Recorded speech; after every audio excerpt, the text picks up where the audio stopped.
Programme میں آپ کو خوش آمدید کہتے ہیں. میں اسد اللہ خان ہوں. پی ٹی آئی نے فائنلی کال دے دی ہے, اپنے فائنل احتجاج کی کال 24 نومبر کے لیے, اور کہا گیا ہے کہ اس میں پاکستان بھر کے لوگ نکلیں, کسان نکلیں, سول سوسائٹی کے لوگ نکلیں اور اسلام آباد کی طرف مارچ کریں. 3 مطالبات رکھے گئے ہیں. پہلا مطالبہ ہے 26ویں آئین ترمیم کا خاتمہ, چوری شدہ مینڈیٹ کی واپسی, یہ دوسرا مطالبہ ہے, اور تیسرا مطالبہ ہے بغیر ٹرائل گرفتار کارکنوں کی رہائی. ان مطالبات کے ساتھ تحریک انصاف احتجاج کرنے کے لیے آ رہی ہے. علیمہ خان صاحبہ نے آج اناؤنس کیا کہ وہ احتجاج کرنے, عمران خان صاحب نے 24 تاریخ کا اعلان کیا ہے, کال دیا. سنیے علیمہ خان صاحبہ نے کیا کہا ہے. 24 تاریخ عمران خان نے اسلام آباد کے لیے کال دے دی ہے, اور یہی ان کی جو پوری سٹیٹمنٹ تھی, یہ میں نے آپ کے پاس ان کا پیغام پہنچا دیا. اب تحریک انصاف جو جن مطالبات کے ساتھ نکلی ہے, یہ مطالبات کیا منظور ہو سکتے ہیں؟ رانا ثناء اللہ صاحب کہہ رہے ہیں گرفتاریاں ہوں گی اور یہ احتجاج نہیں کرنے دیا جائے گا. میرے ساتھ آج کے پروگرام میں بیرسٹر علی ظفر صاحب موجود ہیں, سینیٹر ہیں, پاکستان تحریک انصاف کے رہنما ہیں, اور سینیٹر عفنان اللہ صاحب ہمارے ساتھ موجود ہیں, نون لیگ کے رہنما ہیں, سینیٹر ہیں آپ بھی. میں آپ دونوں کو خوش آمدید کہتا ہوں. بیرسٹر علی ظفر صاحب, جو 26ویں آئین ترمیم کے خاتمے کا مطالبہ ہے, یہ تھوڑا سا حیران کن اس لیے لگتا ہے کیونکہ بیرسٹر گوہر صاحب نے مولانا فضل الرحمان صاحب کے ساتھ کھڑے ہو کر کہا تھا کہ ہمارا کوئی بڑا اختلاف نہیں رہا اس مسودے کے اوپر. میں آپ سنوانا چاہتا ہوں کہ بیرسٹر گوہر صاحب نے کیا کہا تھا جب وہ مولانا فضل الرحمان صاحب کے ساتھ کھڑے تھے. مولانا صاحب کے ساتھ ہماری جو ملاقات ہوئی ہے اور جو ڈسکشن ہوئی ہے, تو الحمدللہ ہم آلموسٹ ایک کنسنسس پہ پہنچ گئے. وہی ڈرافٹ کمیٹی نے اپروو کیا ہے جس پہ ہمارے مولانا صاحب کے ساتھ یہاں ڈسکشن ہو رہی تھی. انشاءاللہ تعالی امید ہے کل خان صاحب سے ہدایات کے بعد ہم فائنل اناؤنسمنٹ کریں گے, لیکن آج مولانا صاحب کے ساتھ ہماری آلموسٹ کنسنسس ہو چکی ہے. یہ ہم خان صاحب کے سامنے رکھیں گے. بیرسٹر علی ظفر صاحب, اس ویڈیو میں آپ بھی پیچھے کھڑے دکھائی دے رہے ہیں, اس ملاقات میں بھی آپ شریک تھے. کنسنسس ہو گیا تھا, یعنی آپ پرنسپلی اس سے اختلاف نہیں تھا, آپ کچھ اور وجوہات کے بنا پر ووٹ نہیں کرنا چاہتے تھے. آپ اس 26ویں آئین ترمیم کا خاتمہ کیوں چاہتی ہے پی ٹی آئی؟ جی دیکھیں, آج میں اڈیالہ جیل میں ہی تھا جب یہ عمران خان صاحب نے اناؤنس کیا کہ 24 تاریخ ہم نے حتمی فیصلہ کر لیا ہے کہ ایک فائنل کال ہوگی, اور اس دن پیسفل اور پرامن احتجاج کیا جائے گا, اور اس کی اجازت حکومت کو دینی پڑے گی. یہ جب انہوں نے اناؤنس کیا تو اس کے بعد انہوں نے یہ بھی فرمایا کہ اس کے ایجنڈے ہیں, اس احتجاج کے مقصد ہیں کافی سارے, اور ان میں سے انہوں نے 3 مقاصد کو ہائی لائٹ کیا.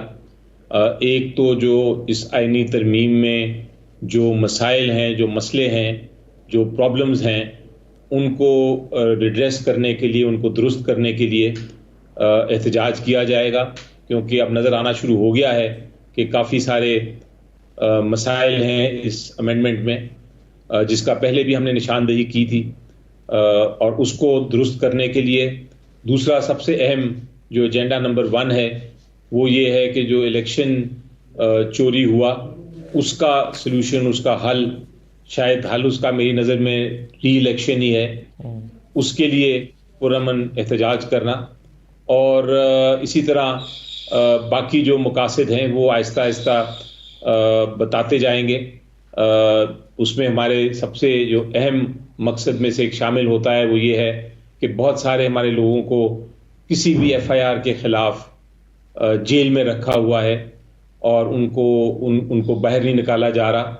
یہ رول آف لا کے خلاف ہے, اور اس کے لیے لوگوں کے حقوق کے لیے احتجاج کرنا ہے. جو چوتھی 5ویں چیز جو ذکر نہیں کیا آج عمران خان صاحب نے, لیکن میں ایڈ کر دوں, مثلاً جو ہیومن رائٹس وائلیشنز ہیں, یعنی انسانی حقوق کو جو بالکل ختم کر دیا گیا ہے, لوگوں کے, پاکستانیوں کے انسانی حقوق کو جو ختم کر دیا گیا ہے, ان کی حفاظت کے لیے لوگوں کو نکالنے کی بات کی جا رہی ہے. تو یہ پرامن احتجاج جو ہے لوگوں کے حقوق کی آواز اٹھائے گا. اسی طرح جو ہم نے دیکھا کہ بہت سارے جج صاحبان کے خلاف تھریٹس ہیں, ان کی حفاظت کے لیے, ان کے خلاف جو کچھ ہو رہا ہے اس کی حفاظت کے لیے یہ پرامن احتجاج ہے.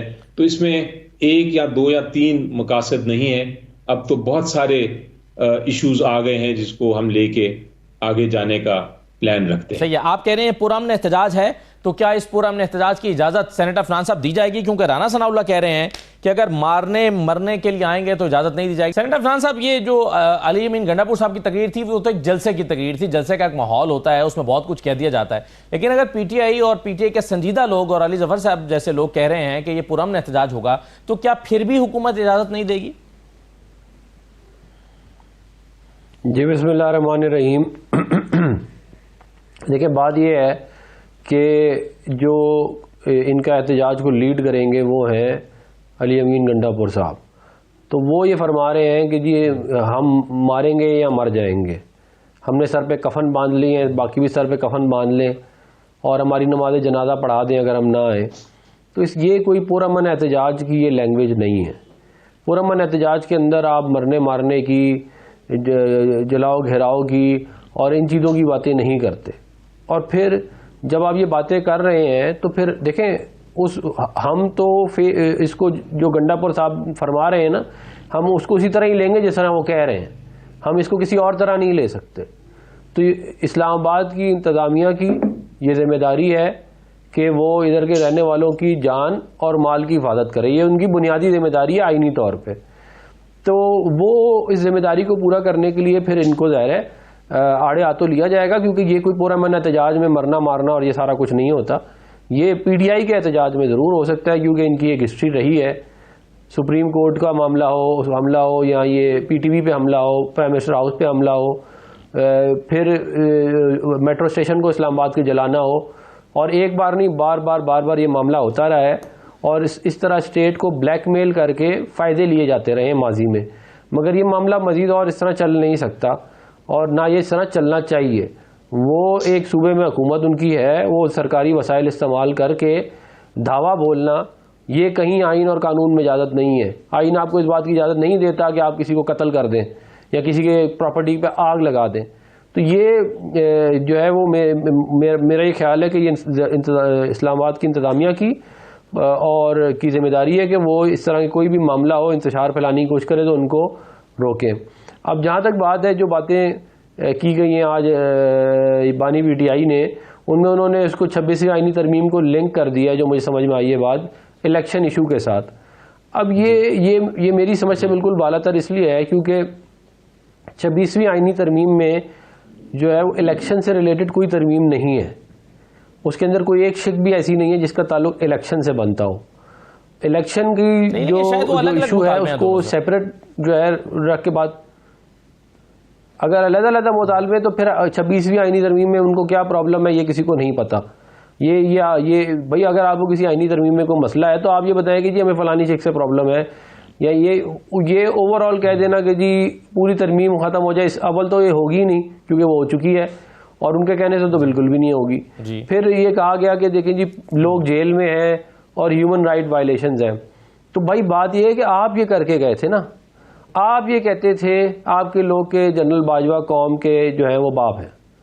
آپ کے لوگ آپ یہ خود فرماتے تھے کہ فوج کو پتہ ہے میں چھٹی بھی نہیں کرتا، ہر وقت کام کرتا رہتا ہوں.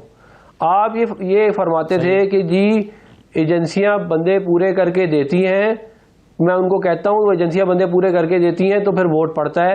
یہ آپ خود یہ سسٹم کے اندر تنزلی اور تباہی آپ لے کے آئے تھے، جس کے اندر آپ نے اپوزیشن کو اٹھا کے جیلوں میں بھرا، جھوٹے کیسز بنائے. آج آپ کے ساتھ وہ مکافات عمل ہو رہا ہے. یہ آج جو آپ نے بویا تھا وہ آپ کاٹ رہے ہیں.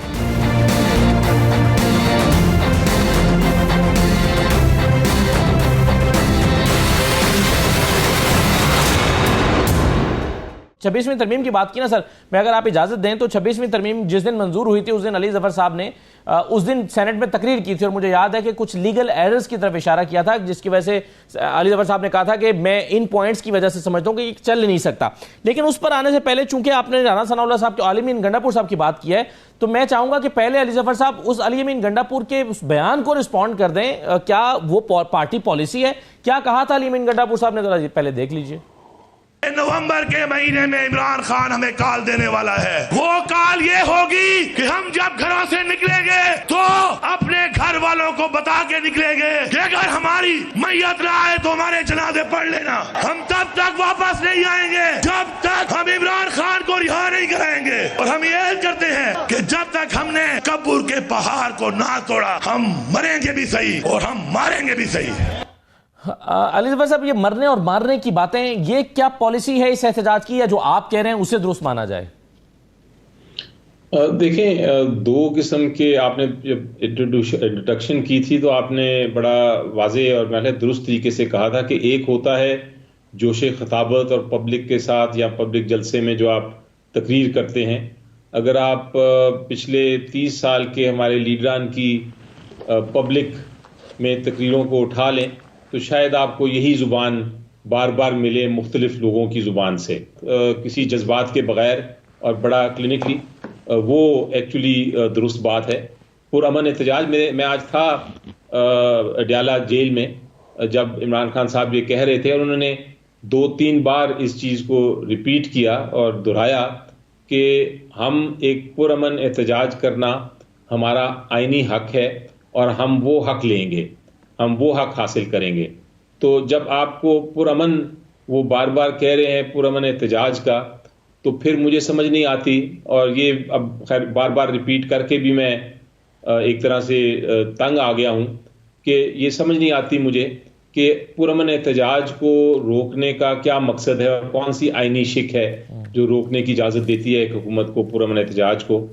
لیکن بہرحال ہر بار ہم نے دیکھا کہ ہم پرامن کہتے ہیں، حکومت کہتی ہے کہ نہیں یہ پرامن نہیں ہوگا، اس لیے ہم ازیوم کر لیتے ہیں. حکومت کہتی ہے ہم ازیوم کرتے ہیں کہ ہم آپ کو NOC نہیں دے سکتے کیونکہ اگر آپ آئے تو آپ توڑ پھوڑ کریں گے. اور پھر وہی اگزامپلز آتے ہیں، وہی مثالیں آتی ہیں کہ آپ PTV کا ذکر آ جاتا ہے، کچھ اور چیز کا ذکر آ جاتا ہے. تو یہ میرا خیال ہے یہ ہم جو ماضی میں باتیں کرتے رہتے ہیں اور آج پہ ماضی کو لگانے کی کوشش کرتے ہیں اور پھر NOC نہیں دیتے، یہ اس پہ اب قوم تنگ آ چکی ہے اس قسم کے بہانوں سے. آپ یہ دیکھیے کہ ابھی سوابی کا جلسہ ہوا، اس میں کیا توڑ پھوڑ ہوئی، کس نے توڑ پھوڑ کی. سوابی کا جلسہ ہوا، ہو کے ختم ہو گیا، پرامن تھا، اس میں لیڈران نے آ کے اپنی اپنی تقریریں کی، پبلک کو ایک وینیو ملا اپنی جو غصہ ہے نکالنے کا، اور وہ آئے اور گیدر کیا انہوں نے اور نعرے لگائے اور بس ختم ہو گیا. تو یہ ہوتا ہے پرامن احتجاج، اور اس کو روکنے میں کیا ڈر ہے حکومت کو.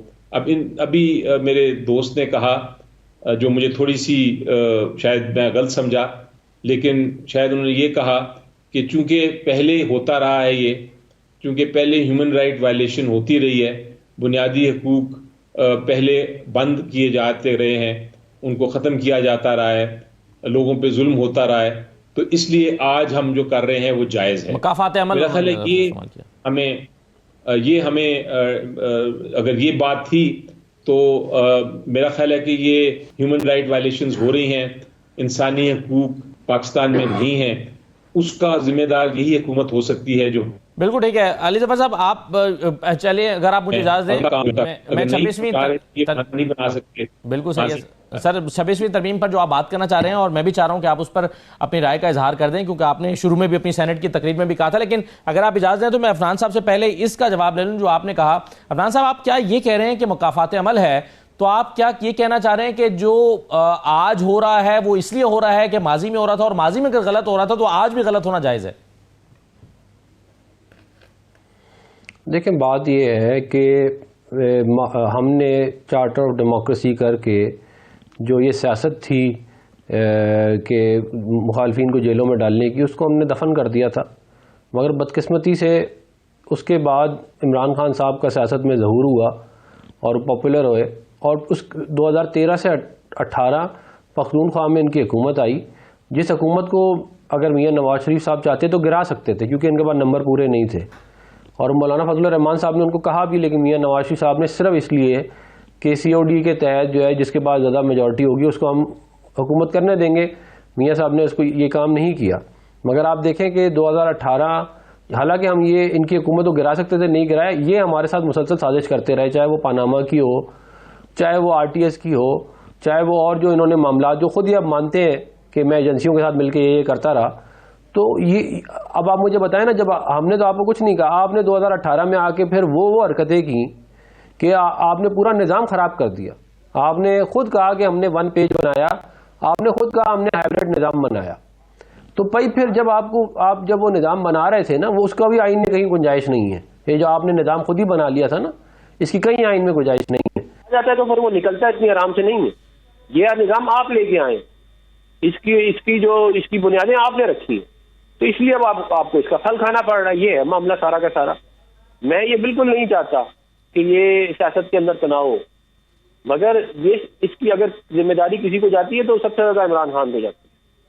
اور جہاں تک میرے بھائی سینیٹر علی ظفر صاحب نے کہا کہ جوش خطابت میں یہ بات ہو جاتی ہے، تو مجھے اب بتائیں نا. دیکھیں، اگر سینیٹر علی ظفر صاحب جو ہیں وہ پختونخوا کے وزیر اعلیٰ ہوتے ہیں اور وہ کہتے ہیں کہ نہیں ہوگا، تو میں ان کی باتیں پورا یقین کر لیتا.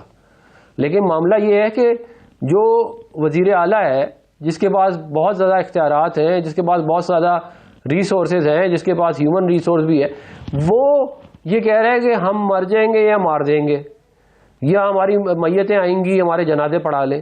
تو پھر آپ کوئی اور جا کے کہے کہ نہیں یہ معاملہ نہیں، کوئی نہیں مانے گا. لوگ لیں گے گنڈا پور صاحب کی بات کو، یہ بھی تو آپ کی چوائس ہے نا کہ آپ گنڈا پور صاحب کی بات پہ یقین کریں اور علی ظفر صاحب کی بات پہ یقین نہ کریں. تو یہ بھی تو آپ کی چوائس ہے نا. یہ چوائس میری نہیں ہے. مطلب کیا دلیل ہے کہ آپ علی ظفر صاحب کی بات نہ مانیں گے؟ نہیں. دیکھیں اس طرح ہوتا نہیں ہے نا. اگر ایک بندہ یہ کہتا ہے کہ میں ایک جرم کرنے لگا ہوں اور کوئی اور بندہ یہ کہے کہ نہیں یہ نہیں کرے گا، اس طرح نہیں ہوتا. جو بندہ یہ کہہ رہا ہے کہ میں کر رہا ہوں اور وہ بہت ذمہ دار پوزیشن پہ بیٹھا ہوا ہے، بہت ریسورسفل ہے، تو اس کی بات ہی چلے گی. بات تو یہ ہے نا کہ اگر ان کی پارٹی میں یہ ڈیسائیڈ ہوا ہے کہ انہوں نے کوئی غلط کام نہیں کرنے، تو پھر یہ عوام کو جا کے بھی نہ بولے نا. عوام کو آپ اکسا رہے ہیں آگ لگانے کے لیے، اور آپ ساتھ ساتھ کہہ رہے ہیں نہیں کوئی بات نہیں، کچھ نہیں ہوگا. ایسے نہیں ہوتا. آپ اپنا نیریٹو ٹھیک کریں، آئین اور قانون میں رہ کے کام کرنے کی کوشش کریں. تو اجازت تو نہیں ملے گی، احتجاج کی اجازت تو نہیں ملے گی، این او سی تو نہیں ملے گی. نہیں اجازت کسی صورت نہیں ملے گی اور نہ ملنی چاہیے.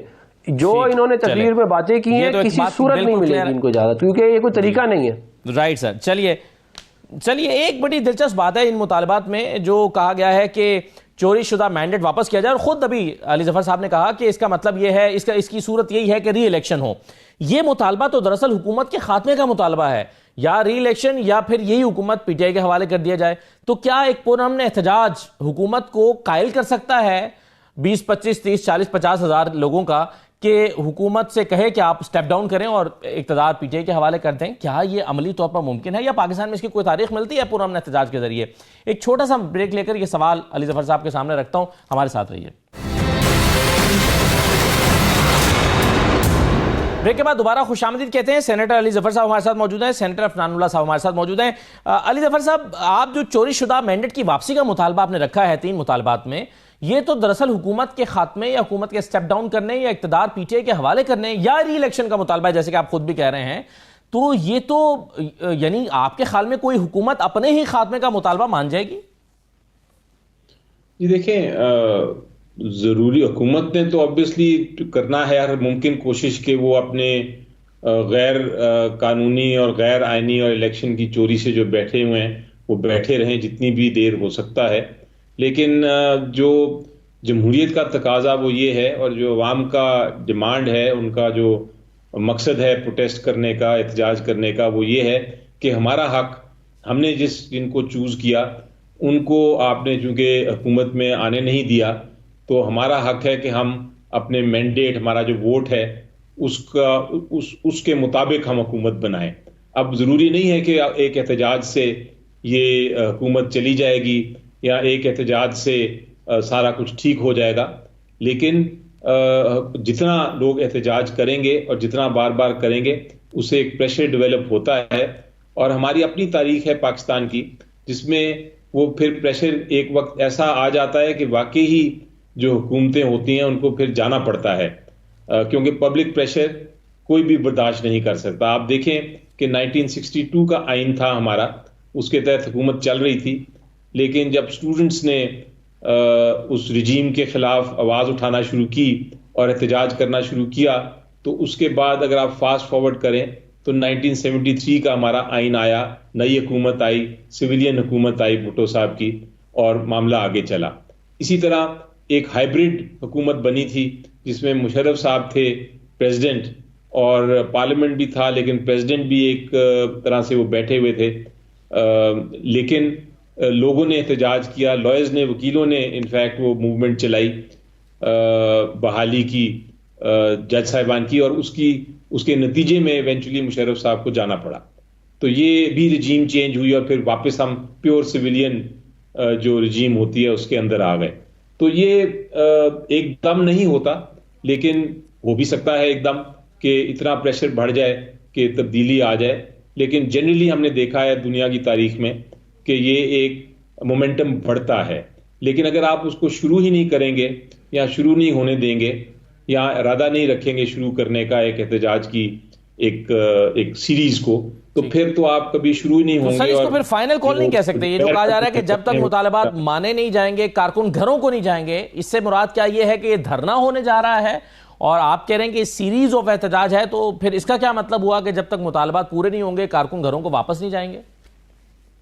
جی دیکھیں, یہ جو ہے اس کی ڈیٹیلز کہ کیا ہوں گی, اس کے لیے کمیٹی بنی ہے جی, پی ٹی آئی کی جو چند لیڈرز ہیں ان کی, اور وہ اس پہ ڈیٹیلز پہ کام کریں گے اور پھر فیصلے کریں گے کہ کس طرح اس کو چلانا ہے. لیکن فائنل کال دے دی گئی ہے, تو اس لیے جو فائنل ڈیٹ ہے وہ تو 24 صاحب ایک سوال کا اور آپ جواب اگر دے دیں تو پھر میں اسے لے کر عفنان اللہ صاحب کے پاس چلا جاؤں گا, اور وہ یہ ہے کہ 26ویں آئین ترمیم سے اب کیا اس میں ابہام باقی کیا رہ گیا؟ کیونکہ جو ابہام تھے ایسا لگتا ہے کہ جو میدان عمل میں آ کے وہ ٹھیک ہو گئے ہیں. یعنی کل بینچ بن گیا ہے, کل اس کی پہلی سماعت ہونے جا رہی ہے, کیسز کیسے فکس ہوں گے اس کا حل بھی نکل آیا ہے, کمیٹی بھی بن گئی ہے, آئینی مقدمات کے تعین کے لیے کمیٹی جو ہے اس نے اپنا کام بھی شروع کر دیا ہے. تو ٹرین تو ایسا لگتا ہے پٹری پہ چڑھ گئی ہے.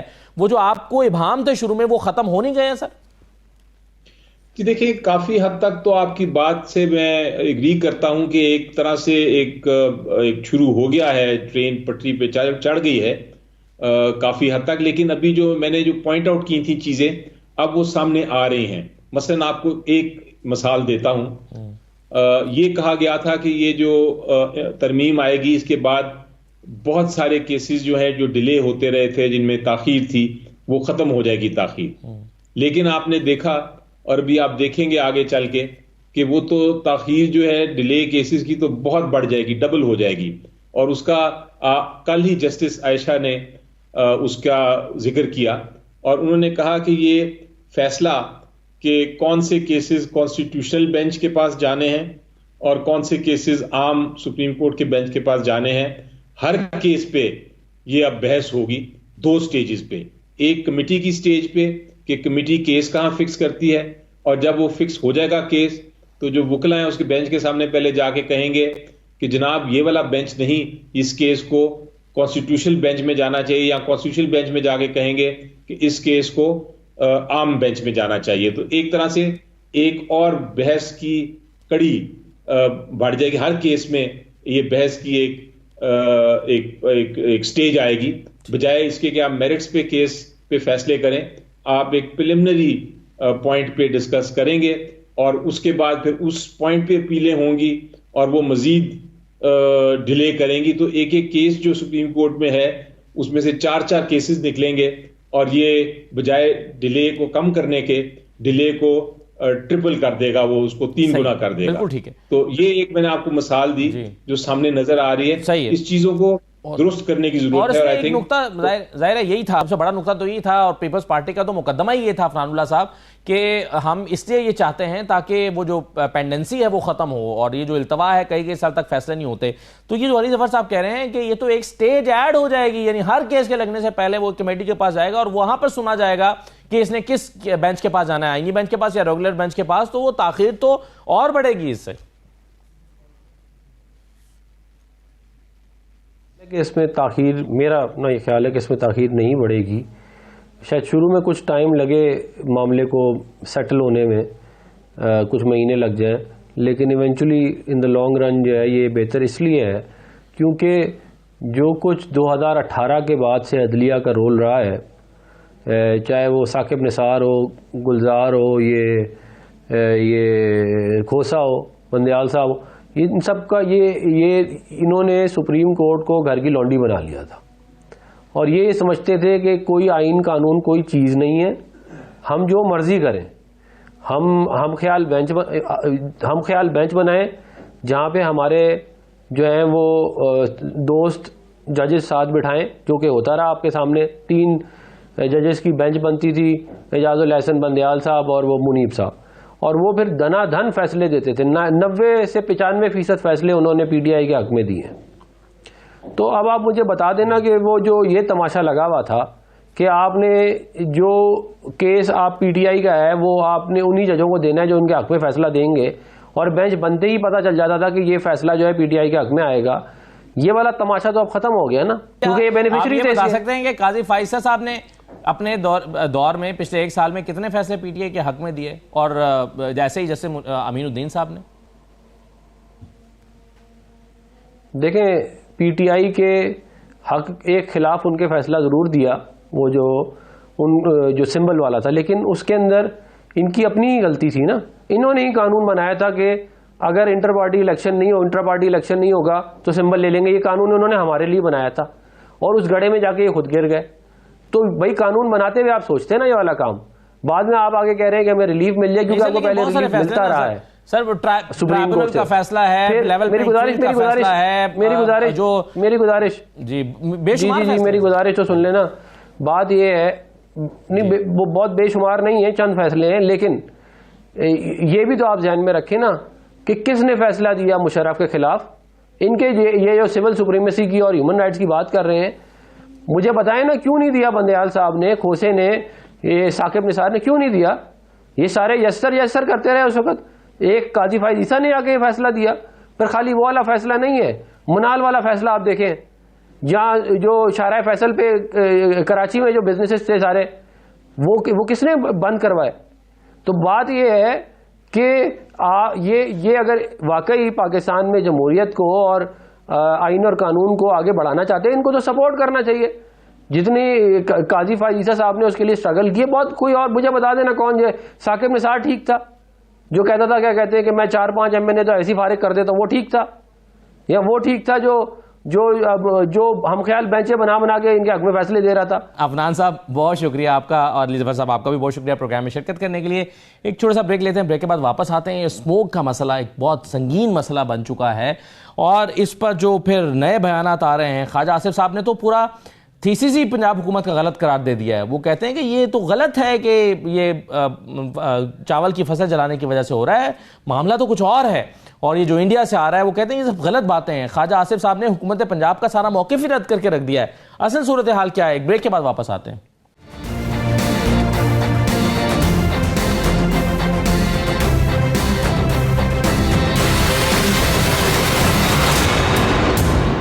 بریک کے بعد آپ کو دوبارہ خوش آمدید کہتے ہیں. اسموک کا مسئلہ ایک سنگین صورتحال اختیار کر چکا ہے. مریم نواز صاحبہ جو لنڈن میں ہیں، ان سے سوال ہوا کہ یہ کیسے حل ہوگا، تو انہوں نے اس کے جواب میں کہا کہ اس کے جلدی حل ہونے کے امکانات نہیں ہیں. لیکن جو اب تک ہم سنتے رہے ہیں اس پر جو خواجہ آصف صاحب نے آج ٹویٹ کی ہے، وہ کہتے ہیں کہ صرف شور ہے کہ چاول کی فصل کی باقیات جلانے سے اسموک ہوتی ہے. اس چارٹ کو ملاحظہ فرمائیں، آپ کو اصلی ملزم نظر آئیں گے جن کا ملزموں میں نام ہی نہیں آتا. فصلوں کی باقیات تو موئنجو کے وقت سے جلائی جا رہی ہیں. ہمارے صدا کے اصل حکمران یعنی انتظامیہ، نوکر شاہی ایگزیکٹو نے ہمیں ٹرک کی بتی کے پیچھے لگایا ہوا ہے کہ بڑی وجہ فصلیں جلانا ہے، اور اسموک بھارت سے امپورٹ ہو رہی ہے کیونکہ ہوا مشرق سے مغرب کی طرف چل رہی ہے. جب مغرب سے مشرق کی طرف چلے گی تو پھر کیا ہوگا؟ آپ اس چارٹ میں دیکھیں کہ سب سے بڑے ملزم انتظامیہ کی سرپرستی میں رشوت کے زور پر اسموک پھیلا رہے ہیں اور ملبہ فصلوں کی باقیات پہ ڈال رہے ہیں. اور یہ جو چارٹ انہوں نے شیئر کیا ہے اس میں جو ویسٹ برننگ ہے وہ صرف 5.5 اس کا شیئر ہے، اور ایگریکلچر کا 5.97% ہے، اور اسی طرح سے ٹرانسپورٹ 127 جی جو اس کا یونٹ ہے وہ انہوں نے شیئر کیا ہوا ہے. تو اصل جو شیئر ہے وہ ٹرانسپورٹ کا ہے. تو میرے ساتھ آج کے پروگرام میں ماہر صاحبزاد خان صاحب موجود ہیں، ڈی جی میٹ ہے. بہت شکریہ ماہر صاحب، آپ کو خوش آمدید کہتے ہیں. اور ڈاکٹر فصیحہ صفدر صاحب ہمارے ساتھ موجود ہیں. ڈاکٹر صاحب آپ کو بھی خوش آمدید. ماہر صاحب، یہ خواجہ آصف صاحب کا موقف درست معلوم ہوتا ہے آپ کو کہ یہ جو ایک تو انڈیا کا وہ رول نہیں ہے اور چاول جلانے کی فصل کا اتنا رول نہیں ہے؟ دیکھیں بات بالکل ان کا موقف میں ایگری کرتا ہوں. اچھا، کافی حد تک اس سے ایگری کرتا ہوں کہ دیکھیں پتہ کیا ہے، اگر تو انڈیا سے ہم کہتے ہیں نا کہ جی یہ چاول کی فصل جلا رہے ہیں اور اس کی باقیات، اب وہ لاہور تک محدود ہوتا تھا پہلے. اور وہ اتنا زیادہ نہیں ہوتا تھا جتنا اور ملتان میں پھر کیا تعلق اور ابھی دیکھیں جی کہ ملتان ڈی جی خان اور پشاور تک اس کا ایفیکٹ گیا ہے. تو یہ بات ان کی اسلام آباد میں ہی اسلام آباد میں بھی آج کل دیکھ لیں کہ جی اسلام آباد پچھلے 2 دن تو زیادہ تھا, آج تھوڑا سا ریلیف تھا, تو بات ان کی ٹھیک ہے. یہ اور واقعہ فصلیں تو جلاتے رہتے ہوتے تھے لوگ, لیکن اتنا زیادہ نہیں تھا کہ جی اس کا اثر ہو جائے. لیکن ہماری یہ دیکھیں یہ 2012 سے شروع ہوا ہے. اگر ڈیٹا اس کا میں آپ کو بتاؤں نا تو پہلے سال جب یہ فینامنا ہوا تو اس وقت تو باقاعدہ گیسز کی وہ ایک بو بھی آتی تھی. اب یا تو ہمارے اندر وہ اتنی سینسٹائز کر گئی ہیں کہ اب ہماری وہ بو ہی ختم ہو گئی, عادی ہو گئے. تو اس وقت یہ تھی پہلے 2012, پھر اس کے بعد تو اب لگاتار اس کا سلسلہ بڑھتا گیا. اس سال تو بالکل حد ہی ختم ہو گیا ہے نا کہ جی پہلے لاہور میں ہوتا تھا 500-600 یعنی ایئر کوالٹی انڈیکس مائکرو وہ گرام جو اس کا ہوتا ہے مائکرو ملی میٹر یا جو بھی اس کا تھا وہ یونٹ ہے. لیکن اب اس سال تو وہ اب دیکھیں بہاولپور میں 2100 سم تھنگ تھا, ملتان میں 1400 کراس کر گیا. تو اب کیا وجہ کیا ہے اس کی پھر بنیادی؟ دیکھیں بنیادی وجہ یہ ہے کہ جی ہم اپنا رہن سہن جو ہے نا وہ اس طرف لے کے جا رہے ہیں کہ جی لگژری آئٹمز استعمال کرتے ہیں اور ان کے بدلے میں ہم جو کچھ فضا کو دے رہے ہیں, فرض کرو جی اے سی آپ کا ہے, وہ 2 چیزیں کرتا ہے. ایک خطرناک گیسز امیشن ہوتی ہیں اور دوسرا وہ آپ کی نمی جو ہوتی ہے فضا میں اس کو سک کر کے تو آپ دیکھتے ہیں کہ جی پانی وہ جا رہا ہوتا ہے. اس طرح یہ ایک اے سی کا قصور نہیں ہے. باقی سب سے زیادہ جو ہمارے جو مجھے محسوس ہو رہا ہے یہ گاڑیوں کا دھواں جو ہے نا, اور گاڑیوں میں بھی آپ کی یہ چنچی رکشا جو آ گیا نا سب سے زیادہ. مگر آپ کی بات بالکل بجائے, لیکن سب سے زیادہ جو گاڑیوں کا دھواں ہے وہ تو شاید کراچی میں ہے. ڈاکٹر فضیہ صاحبہ, اب بلاول صاحب نے بھی ایک ٹویٹ شیئر کیا ہے, اس کا جواب وہ کہتے ہیں, میں آپ سے لیتا ہوں جواب, ذرا ڈاکٹر صاحبہ کو شامل کر لوں. وہ کہتے ہیں dear Pakistan move to Karachi, اور پھر انہوں نے اپنا پورا وہ چارٹ شیئر کیا ہے جس میں کراچی سندھ جو ہے وہ ایئر کوالٹی انڈیکس وہ 78 ہے اور پشاور کا 591 اور باقی انہوں نے باقی جو شہر یا صوبے ان کا شیئر کیا ہوا ہے. تو کراچی میں کیوں نہیں ہے اسموگ؟ G thank you.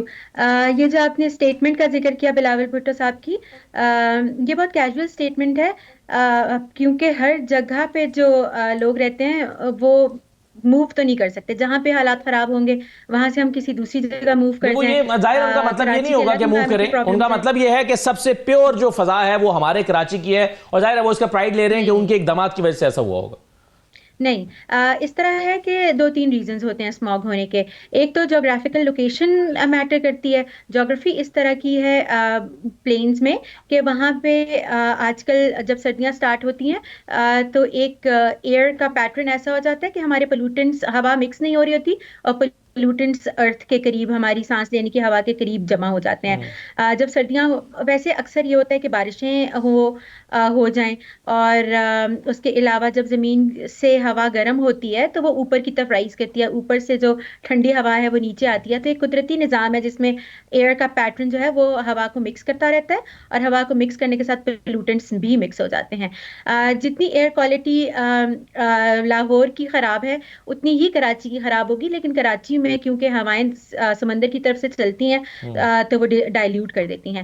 دوسرا ریزن یہ ہو سکتا ہے کہ پلینز ہیں لاہور میں جہاں پہ ایگریکلچرل پلینز ہیں جو کہ بہت میلوں تک پھیلے ہوئے ہیں. یہ نہیں ہے کہ ایک چھوٹا سا کوئی ایگریکلچر کا کھیت آ گیا, وہ میلوں تک پھیلے ہوئے ہیں. اور آج کل کے ٹائم پہ چاول کی فصل جو ہے وہ ختم ہو رہی ہوتی ہے اور کسانوں نے کھیت کو صاف کر کے گندم کے لیے تیاری کرنی ہوتی ہے, تو اسٹبل جو بچی بھی ہوتی ہے اس کو برن کیا جاتا ہے. یہ بات بھی آپ کی ٹھیک ہے کہ یہ برسوں سے جاری ہے, صدیوں سے جاری ہے, لیکن اب جو حالات ہیں اس میں کوئی بھی چھوٹا سا مسئلہ ہو انوائرمنٹ کا وہ ایگریویٹ ہو جاتا ہے, کیونکہ جو فینومینا ہے کلائمیٹ چینج کا ہم اس کے اندر رہ رہے ہیں. آج سے 10 سال پہلے ہم سوچا کرتے تھے اور سنا کرتے تھے کہ کلائمیٹ چینج ہوگا تو قدرتی آفات آئیں گی. اب وہ باتیں ختم ہو گئی ہیں کہ قدرتی آفات آئیں گی. We are now living in the era of climate change. اب وہ وقت آ گیا کہ ہم لیو کر رہے ہیں اور اب ہم ہر روز ایک نئی قدرتی آفت کا سامنا کر رہے ہیں. اسموگ بھی کلائمیٹ چینج کی وجہ سے بہت زیادہ ایگریویٹ ہو گیا, پہلے بھی ہوا کرتا تھا لیکن اب کیونکہ